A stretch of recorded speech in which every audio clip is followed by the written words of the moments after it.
안녕하세요. 올해로 4살 난 딸 하나를 키우고 있는 결혼 생활 5년차의 30대 여성입니다. 남편과는 친정오빠의 소개로 만났습니다. 남편은 친정오빠의 절친한 후배였는데 남자는 남자가 알아보는 법이라며 친정오빠가 무조건 만나보라고 하더군요.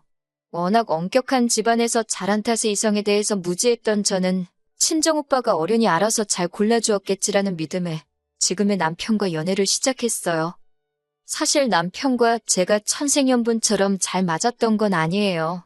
하지만 남편과 사귀는 횟수가 3년이 넘어가자 남편과 결혼하는 게 당연하게 여겨지더라고요.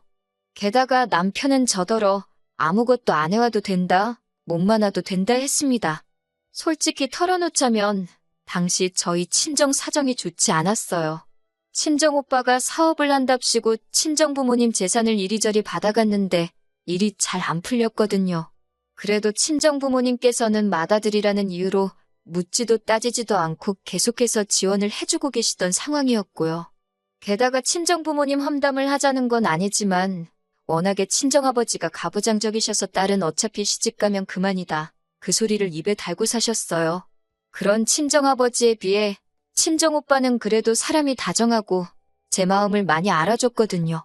그래서 오빠 말이라면 더 믿고 따랐던 것도 있어요. 아무튼 친정이 이런 상황이다 보니 몸만 시집오라는 남편의 말이 고맙기까지 하더라니까요. 그렇다고 제가 정말 몸만 가지고 시집을 온 건 아니었습니다. 그래도 당시 회사 다니면서 모아둔 돈이 3천만 원 정도 있었거든요. 회사 생활 시작한 이후로 매달 친정의 생활비를 보태드리고 그러다 보니 많이 모으지는 못했지요. 그래도 시집간다 하니까 친정어머니가 친정아버지 몰래 1,000만 원 만들어주시대요. 그렇게 총 4천만 원 들고 왔어요. 남편은 경기권에 자기 명의로 된 빌라가 있다고 했고요. 그런데 결혼 후에서야 알게 된 게 빌라는 시세 2억짜리였고 그나마도 대출이 1억 정도 있어서 결혼식을 올린 이후부터는 같이 갚기 시작했네요. 결혼식을 올린 뒤 신혼 1년은 그래도 그럭저럭 괜찮았어요. 어느 다른 신혼부부들처럼 서로 맞춰가느라 다투기도 했지만 대부분이 심각하지 않은 일들이었지요. 그러다 제가 임신을 하면서 생각지도 못한 이야기를 듣게 되었습니다. 제 임신 소식을 들으신 어머님께서 학가를 제안하셨거든요. 같이 살면서 당신이 제 산후조리도 해주고 아이도 봐주겠다는 말씀이셨는데 솔직히 내키지가 않았네요. 시부모님에 대해서 조금 이야기를 해보자면 아버님께서는 저희 부부가 결혼식을 올리고 얼마 지나지 않아 지병으로 세상을 떠나셨어요. 사실 워낙에 건강 상태가 좋지 못하셨기에 오래 버티지 못하실 건 알고 있었지만 저희 예상보다 빨리 세상을 떠나셔서 저를 비롯한 모두가 충격이 컸지요. 그리고 아버님과 금슬이 좋으셨던 어머님께서는 하루가 다르게 어두워지시더니 급기야 우울증 증세를 보이기 시작하셨습니다. 저희를 앞에 앉혀두고도 당신이 무슨 이야기를 하고 계셨는지 깜빡하시기가 일쑤였고 이후로도 걸핏하면 멍하니 하루 종일 창밖만 보고 계셨습니다. 반년쯤 지나 어머님의 생신 때는 제가 차려드린 밥상을 보시고는 엉엉 우시다가 갑자기 밥상을 발로 걷어차셨는데 남편도 신우도 어머님의 그런 과격한 행동은 처음이라며 꽤나 당황해야 돼요. 상을 차린 저는 저대로 서운하고 서러워서 눈물을 흘렸고 집안 망신이다 싶었지만 아는 지인에게 털어놓으니 그거 우울증 아니냐입니다. 그래서 남편과 신우에게 어머님을 모시고 병원에 가보자 했어요. 그런데 그 말을 들은 신우가 네가 뭔데 우리 엄마를 미친 액수 취급을 하냐고 다짜고짜 화를 냈습니다. 남편도 저더러 걱정해주는 건 고마운데 어머님은 멀쩡하고 오히려 이런 이야기를 하는 제가 어머님께 상처를 준다는 식이 돼요. 무엇보다도 어머님 본인이 병원 가길 거부하셨기에 적절한 치료는커녕 상담조차 이루어지지 못하고 있었습니다. 사정이 그렇다 보니 솔직히 산후조리고 앞으로 태어날 아기고 어머님께 맡기는 건 부담스러웠고 꺼림직했어요.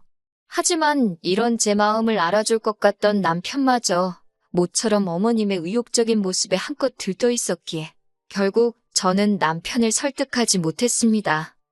하지만 다행이라고 해야 할지 금세 또 며칠 만에 어머님께서 기분이 안 좋으시다며 학가는 안 하겠다 하시대요.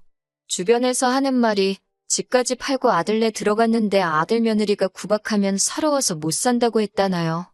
듣고 있는데 저도 남편도 좀 황당했다고 해야 하나? 동시에 마음에 병이 있어서 그러신 거니 안타깝기도 하고 학가는 피했다 생각하니 다행이다 싶기도 했고요.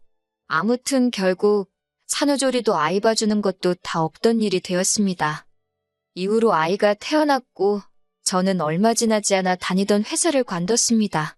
원래 회사를 다니는 동안 부업으로 번역일을 하고 있었는데 언젠가부터 번역일로 버는 돈이 출판사 월급하고 비슷해졌거든요. 게다가 회사는 출퇴근을 해야 했지만 번역일은 집에서도 할 수 있었으니 여러모로 번역일이 저에겐 나은 옵션이었어요. 그런데 이때부터였어요. 남편이 저와는 상의도 없이 걸핏하면 어머님을 일주일이고 한 달이고 저희 집에 계시게 하더라고요. 그래놓곤 한다는 소리가 어머님 혼자 얼마나 쓸쓸하시겠냐면서 저라도 있는 저희 집에 와 계시면 좋을 것 같다고 저더러 이해를 해달래요. 오신 김에 손녀도 봐주실 테니 분명 저에게 도움이 될 거라면서요. 하지만 실상은 그렇지 못했습니다. 어머님은 저희 집에 오시면 손님이자 상전이셨어요. 절대 당신 손으로 뭐 하나 하시는 법이 없었습니다. 일례로 손녀인 제 딸이 울건 어쩌건 기저귀 한 번을 안 봐주시더군요. 뿐만 아니라 어머님 눈에는 당신 아들은 아침부터 밤까지 밖에서 일을 하는데 며느리인 저는 집에서 편하게 일하니 그 모습이 어지간히 꼴보기가 싫으셨던 모양입니다. 그래서인지 툭하면 빨래 안 하냐, 청소 안 하냐, 음식 안 보냐, 뭐 안 하냐? 솔직히 처음에는 저랑 둘이 있는 게 어색해서 무슨 말을 하셔야 할지 몰라서 저러시나 싶기도 했고 아니면 단순히 말상대가 필요해서 그러신가 싶기도 하고 어쩔 줄 모르겠더라고요. 하지만 막상 어머님 말동무라도 해드리려고 하면 매사 시큰둥하시고 들은 채도 안 하시대요. 손녀인 제 딸에게도 그다지 관심이 없으셨고요. 솔직히 저도 사람이라 그런 어머님과 있으면 숨이 다 막히는 것 같았고 한마디로 살갑게 대해드리기가 어렵더라고요. 결국 그렇게 어머님이 저희 집에 옷가게 시기를 수십 차례, 세월로 2년이란 시간이 흘렀습니다.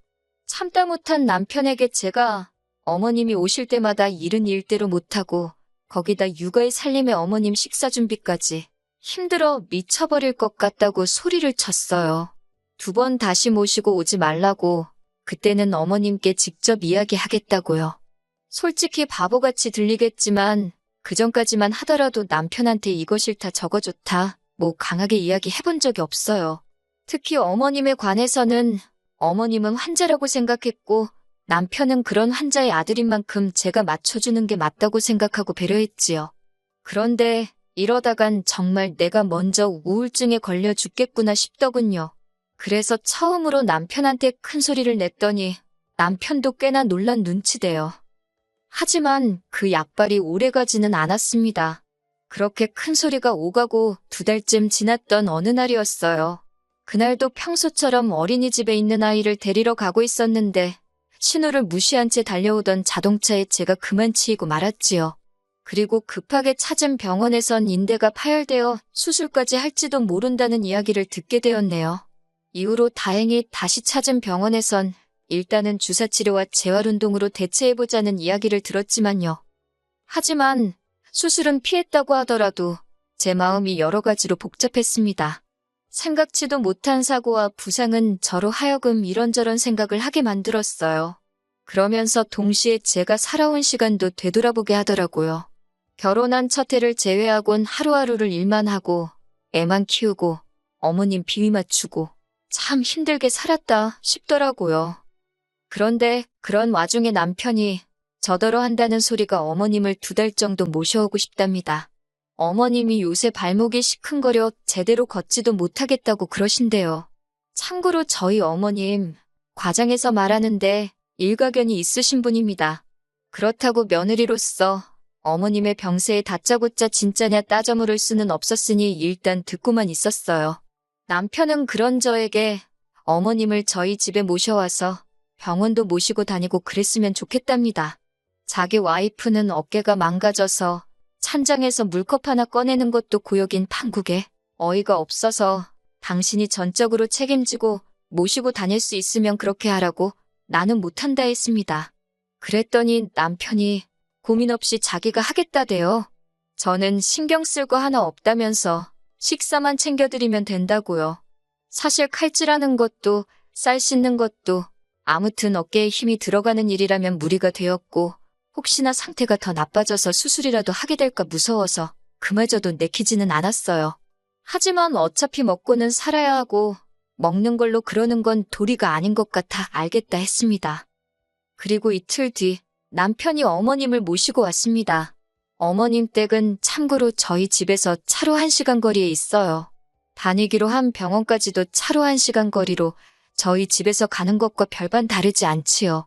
제가 어머님이었다면 불편하게 며느리랑 부대끼며 있느니 제 집에 있지 않았을까 싶었지만 아무튼 발목이 아파 걷지도 못하신다는 얘기와 달리 어머님께서는 다음날 아침 바로 산책을 나설 만큼 아무렇지 않아 보였습니다. 남편더러 당신도 어머님 산책하는 거 보지 않았냐? 진짜 아프신 거 맞냐 하니까 저게 다 재활운동의 일환이라며 어머님을 두둔하더군요. 팔은 안으로 굽는다더니 내가 당신과 무슨 말을 하겠냐 싶어서 더는 따지고 들지도 않았습니다. 그냥 약속한 대로 알아서 책임지라 그 소리만 했어요. 하지만 어머님이 오시고 정확히 일주일째 되던 날이었습니다. 남편이 급하게 출장 일정이 잡혔다며 저더러 3박 4일 동안 어머님을 부탁한다는 거예요. 저는 단칼에 거절했습니다. 어머님이 오신 이후로 반찬 타박을 어찌나 하시는지 평소 남편과 제가 먹는 것보다 2배, 3배 많은 메뉴를 그것도 몇 끼마다 해대고 있었거든요. 그리고 당연히 그러한 부엌일이 제 어깨에 큰 무리가 되고 있었고요. 그것도 속상해 죽겠는데 어머님까지 모시고 병원에 가라니 내 어깨 재활치료받으러 가는 것도 힘들어 죽겠는데 못한다 했습니다. 정 뭐하면 신우한테 부탁하라고 쏘아붙였어요. 신우는 저희 집에서 차로 20분 거리에 살고 있었거든요. 하지만 남편은 말로만 알겠다 하더니 출장을 가는 날까지 기어이 가타부타 말이 없더군요. 그리고는 그냥 어머님을 두고 출장에 가버렸어요. 완전히 이건 뭐 저한테 마치 네가 시어머니 모시고 병원에 안 가고 백이냐는 선전포고나 다름없게 느껴지더라고요. 그래서 안 갔습니다. 이렇게 막무가내로 나오면 통할 줄 알았다는 게 어이가 없었으니까요. 그리고 남편이 출장에서 돌아온 날 어머님은 정말 버선만 안 신으셨지 남편 맞이하시는 모습이 정말 버선발로 뛰어나가시는 모양새였습니다. 남편을 붙들어 앉히시곤 당신 발목도 아프고 머리도 아프고 등도 아프고 그런 어머님을 보더니 남편이 저더러 병원 안 모시고 갔냐고 묻대요. 그리고 그 질문을 들은 순간 얼마나 열이 받던지 당신 눈에는 어깨 때문에 옷 갈아입는 것도 힘겨워하는 나는 안 보이냐고 따졌어요. 하루 종일 삼시세끼 칼질에 대고 상차리고 그 와중에 애보고 일하고 알아줄 거 아니고 도와줄 거 아니면 최소한 사람을 긁지는 말라고 화를 냈지요. 그랬더니 어머님께서 왜 당신 아들한테 소리를 지르냐며 네 팔이 그 모양인 게 내 아들 탓이냐고 생기다 말게 낳은 네 부모한테 따지라며 고래고래 소리를 지르셨습니다. 그리고는 당장이라도 절 때릴 기세로 저에게 다가오시는데 남편이 순간 어머님을 막아서면서 그런 게 아니라고 하대요. 하지만 어머님께선 갑자기 엉엉 우시면서 당신 아들이 불쌍하답니다. 결국 참다 못한 저도 그동안 속에 있던 말을 끄집어냈습니다. 제가 하나하나 적지는 못했지만 그동안 저희 집에 계시면서 어지간히 저를 깎아내리셨거든요. 툭하면 야너 부르시는 건 기본이었고 그렇게 제가 해드리는 밥 드시면서도 손녀인 제 딸한테 내복은커녕 양말 한 짝 안 사주셨지요. 꼴랑 4천만 원의 예단도 제대로 안 해왔다며 사람을 어찌나 면박을 주셨는지 어머님더러 2억짜리 빌라 그나마도 1억이 대출인데 그리고 집도 누가 사야 돈이지 그 종이에 이름만 올라가 있다고 그게 돈이냐고 저도 그동안 꾹꾹 참았던 말들 다 쏟아냈습니다. 어머님 비위 맞추는 거 힘들고 어머님 성격 정말 이상하시다고 그렇게 싫으면 오지 마시지 누가 반긴다고 꾸역꾸역 와서 성질이시냐고요. 그러자 어머님이 정말 저를 잡아먹을 듯이 노려보시더니 시엠이 알기를 우습게 안다면서 처음에 자기한테 우울증 어쩌고 할 때부터 딱 알아봤답니다. 제가 지금 어머님을 정신병자 취급을 하는 거라나요. 어머님이 어찌나 악을 쓰고 우겨대는지 정말 저까지 정신이 하나도 없었네요. 결국 남편이 신우에게 전화를 걸었고 얼마 지나지 않아 신우와 신우 남편이 쫓아왔습니다. 신우 남편이 어머님을 모시고 나갔고 신우는 저더러 어찌됐건 시어머니인데 그거 비위 좀 맞춰주는 게 어렵냐면서 그래서 그러면 언니가 모시고 가라니까 한다는 소리가 자기는 모셔도 자기 시부모님을 모셔야 할 판이지 친정어머니를 어떻게 모시냐고 툴툴거려요. 그러면서 신우도 어머님이랑 똑같은 소리를 하대요. 자기 동생이 장가갈 때 집까지 해갔는데 어머님 좀 모실 수 있는 거 아니냐고. 그러자 이번엔 남편이 나서서는 집 얘기 좀 그만하라고 쪽팔린다며 화를 내더라고요. 한참의 신랑이 끝에 일단은 어머님이 신혼에 있다가 당신 집으로 내려가시기로 이야기가 되었습니다.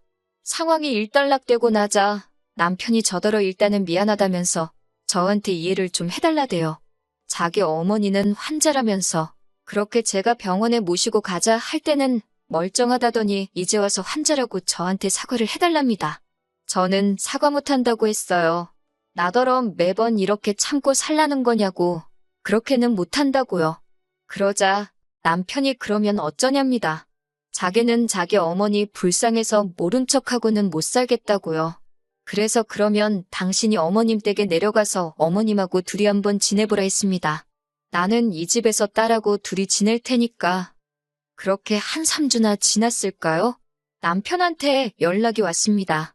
자기가 생각이 짧았다며 무조건 미안하대요. 자기 어머니지만 이렇게 까다롭고 상대하기 어려운 분인지 몰랐다면서 저더러 고생이 많았겠다고 그래요. 그래서 남편과 저는 극적으로 화해를 했습니다. 그리고 남편이 신우에게도 저에게 이야기한 것과 똑같이 얘기를 했답니다. 자기 와이프, 그러니까 제가 얼마나 고생을 했을지 누나는 상상도 못할 거라면서 이제 누나도 누나 할 도리는 하고 살라고 했다고요. 실제로 어머님도 당신 아들하고 둘이 있으니 순식간에 집안일이며 뭐며 다 당신 몫이 되었던 모양입니다. 저랑도 사이가 안 좋지. 아들 하나 보고 살자니 당신이 할 일이 너무 많지. 그래서 이후로는 저희는 안 찾고 신우만 찾으시더라고요. 진작에 왜 이 방법을 쓰지 않았을까 생각하면 허무할 정도로 상황은 순식간에 해결이 되었습니다. 남편도 이제는 저를 이해하고 어머님을 병원에 모시고 가려고 노력 중이에요. 신우도 어지간히 시달렸는지 저희랑 뜻을 같이 하고 있고요. 다만 당사자인 어머님께서 어찌나 완강하게 버티시는지 저희가 좀 더 고생하긴 할 것 같아요. 부디 하루빨리 어머님 마음의 병이 회복되어 건강한 노년을 보내실 수 있기를 바랄 뿐입니다.